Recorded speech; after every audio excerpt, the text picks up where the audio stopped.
What's up YouTube, Dar here from Zephyr War Games, and as promised today I am bringing you a Dark Magician focused profile.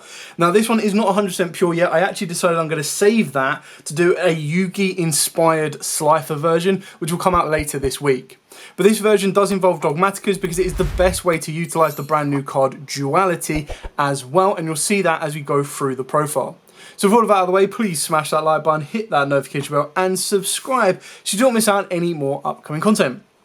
So for the Dark Magician cards, we are playing 2 Dark Magician, 3 Magician's Rod, alongside 3 Magician's Souls. Now all pretty straightforward on this one. This is now your main normal summon of the deck compared to the branded version I showed the other day where Keeper of Dragon Magic was your main core normal summon. This is now going to be your main summon. Then we are playing 2 Tomias Dragons. Now the reason I'm playing 2 of this is because even if I hard open it, as long as I've got a Dark Magician card to send to get it to the board, this with Duality is insane because this can start getting you into very easily cheating out your Dragon Magic as well as being able to cheat out your Dragon Knight. You can also cheat out a Borrowload Furious Dragon if you have a route to hard make the Dragon Knight, because then you can make this off of stuff like Secrets of Dark Magic, and then what makes it even better is you can use Borrowload Furious Dragon to destroy that and then get a Dark Magician and a Gaia the Dragon Champion. So trying to keep it Yugi themed here. Obviously that'll be a little bit more focused in the anime profile that I'll bring out later on, but this one is just to kind of show you how the deck can facilitate. And what makes this deck really, really nice is it has a lot of room for hand traps, flexibilities, board breakers, you name it. So I'll show you like the 10 card or just under a 10 card engine, which can be board breakers, hand traps, you name it. Carrying on with the deck list, we do have 2 Illusion of Chaos followed by 2 Preparation of Rites. This is all pretty standard in my opinion. This is just the way that I play this engine. Like I've said many a times before, every time I show this, some people do 3 and 1, some people do 3 and 1 the other way around. I did consider putting in Saravas, and also a very fun card you can put into the side there is Odd Eyes Gravity Dragon, because you can search this off of Preparation, but then you can also summon it off of Secret of Dark Magic using Dark Magician. And what this does is it gives you a win con during time, because it means that your opponent must pay 500 life points to activate their effects. So unlike the Red Ice Flare, where you actually pay on a resolution, this one is kind of like a maintenance cost, quite like Masquerade Dragon, where they actually have to pay before activating them, or just being able to activate them. And then of course we do play the brand new card of Duality. Now the issue is, in a pure Dark Magician deck, this doesn't really work. And the only target we have that will get us most value is coming off of the Tomias Dragon. But ultimately, there isn't really a light spellcaster from the extra deck that you can get off of a level 7. I've looked, the best thing is like a Synchro level 7 Fortune Lady. So at the moment, it's not the greatest of targets. Our targets from the extra deck are all level 8s. So annoyingly, this serves better in Blue Eyes because you can tag out your Blue Eyes monsters and go into your aggressive Dark Magician. Like imagine putting this onto a Blue Eyes board and letting all your Blue Eyes have piercing. Like what? So if Yugi and Kaiba ever wanted to collaborate, this is one of the cards that will allow them to do so. That does bring me an idea. If you want to see a Blue Eyes version, haha, let me know. We are then playing 2 Soul Servant. You could play 3 if you want to, but again, it's just not as core a component in this version. I'm only ever going to get 1 draw off the back of it because of Dark Magician, which means I'm only ever going to draw the card I stack unless I blind draw. And then the cards I stack are all going to be utilised later on anyway. Then of course we still have the 1 Dark Magical Circle, the 1 Secrets of Dark Magic, the 1 Magical Eyes Fusion, 1 Call by the Grave, and of course 1 Eternal Soul. Eternal Soul is actually okay in this version because you're able to turbo out a little bit easier your Dark Magician, the Dragon Knight, meaning you can protect this a lot easier than anything else, and that would just constantly keep giving you a Dark Magician. The thing is, in the most competitive versions of the deck, unless you're playing an anime style duel where it's a lot slower paced, in the aggressive nature of the game right now, 1-on-1 is all you really need, and even then you can cut Soul completely. The target banish is really, really good, but the issue is there's constantly ways of being able to get rid of Dark Magician from the graveyard. There's constant ways of getting rid of Circle. You're not getting the consistency of flipping cards from the top of your deck and adding a card off of Circle. So his activation is a little bit lower key than anything else. And if you're going to search anything off of Rod, you're going to be going for something like Soul Servant because that will pretty much set you anything you need from your deck. Moving on to the Dogmatika engine, I tried to keep it at a minimum. There are a couple of cards in here you might want to change out if you're not a fan of them. But we play, of course, 1 Ecclesia, the one Fleur-de-Lis and the one Maximus. So obviously both of these are the level 8 spellcaster light monsters that you need to activate Duality in order to turn them into Red Eye's Dark Dragoon, but you can also turn it into the Dark Magicians as well. So you've got a couple of good options there, but there is another card that you can actually utilize in this deck that will help you get into either of these, and that is of course Quem into Cartesia. Now the reason this is so good is because Quem is technically a Dogmatika monster, so it is searchable off of Nadir's Servant. It's also summonable if you were to put Titaniclad into the graveyard or Lulu Walif, and then that would give you the ability to get a Cartesia to the graveyard and then give you the ability to make a Dust Dragon during your opponent's turn. Or if you've got a Dark Magician that you can bring back from the graveyard with Eternal Soul and a dragon in the hand in the form of the Timaeus, you also then have the ability of Cartesia to just fuse those two together and give you another route to Dragoon. Now obviously if you don't want to play these at all, then what I'd probably advise is you could look at bumping these two up, more so Fleur-de-Lis than the Maximus, but you're basically just trying to get level 8 light spellcasters to the board in order to be utilised to the max potential of Duality.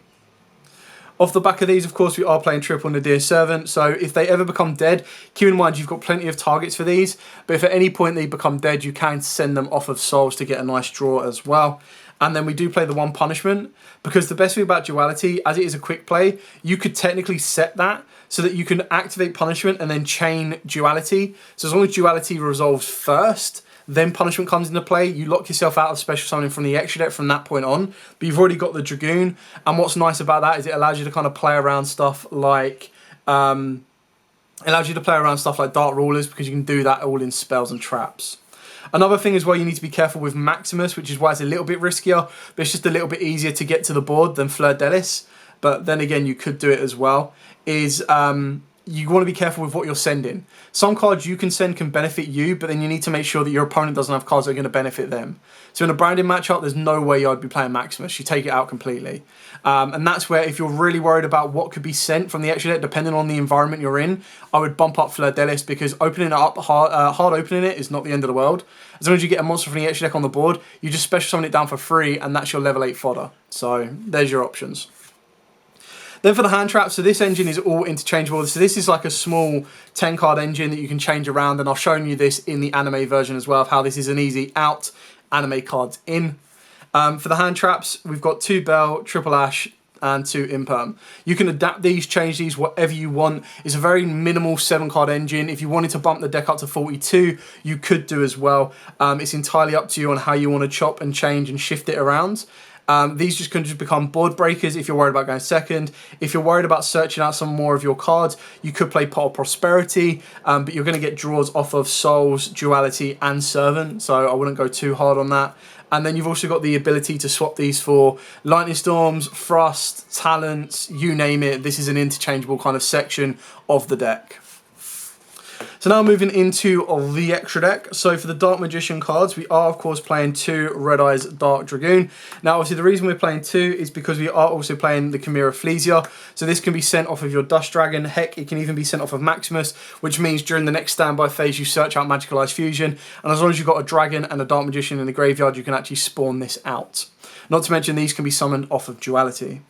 We then, of course, have the Dark Magicians, Dark Magician, the Knight of Dragon Magic, and, of course, Dark Magician, the Dragon Knight. So you've got the Aggressor that makes all of your monsters have piercing, you've got your Defender that protects your back row, and then you've got your technically Extender that will allow you to constantly keep drawing cards and utilising the spells and traps. Like, can you imagine the Dark Magicians getting you into a Duality while you've got a Fleur-de-Lis on the board that you can just tag into a Dragoon that same turn? Like, that would be insane.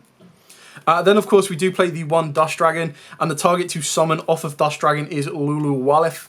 Obviously, it can be sent to the graveyard as well. You can play Titaniclad as an alternative option to Lulu Walif. It is entirely up to you.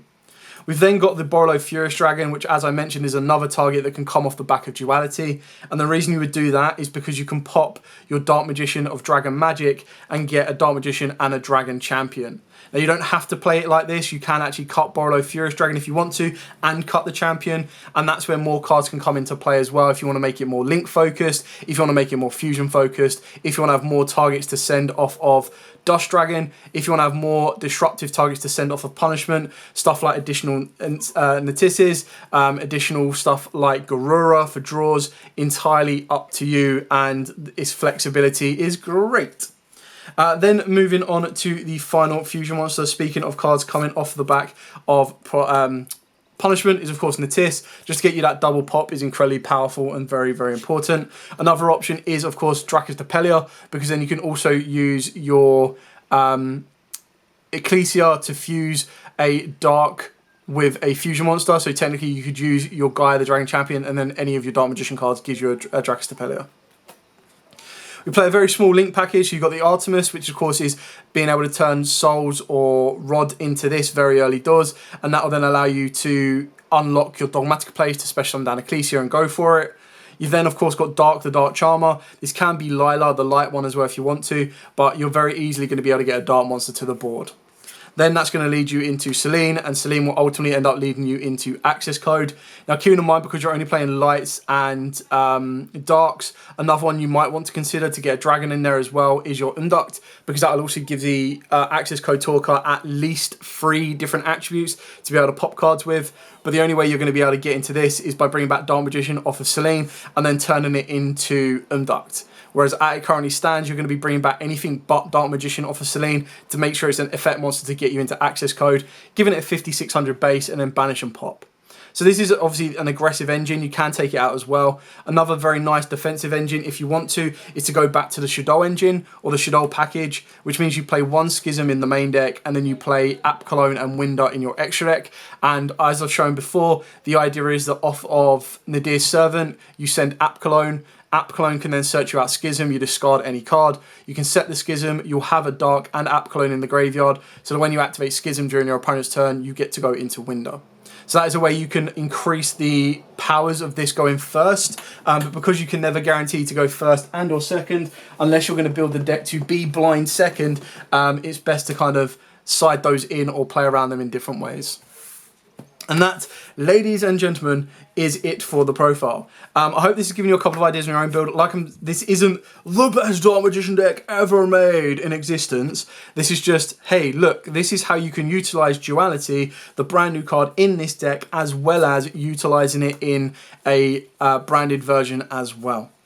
So, with all of that out of the way, please smash that like button, hit that notification bell, and subscribe so you don't miss out on any more upcoming content. As mentioned, I will also be bringing you a very cool anime-related one. So this will be an update to my previous Yugi's Dark Magician Slifer profile, and this is going to make it all as anime-based as possible. Massive shout out to Aiden Malison, who asked if I could put a pure deck together, and then I was like, okay, cool, I'll do it a bit pure. And then he mentioned that he actually does a Geek Retreat anime night. So I was like, okay, you know what? Rather than me trying to focus Duality in the anime version, I'll just do a whole new anime version involving Slifer, and then you do get the best of Yugi's build.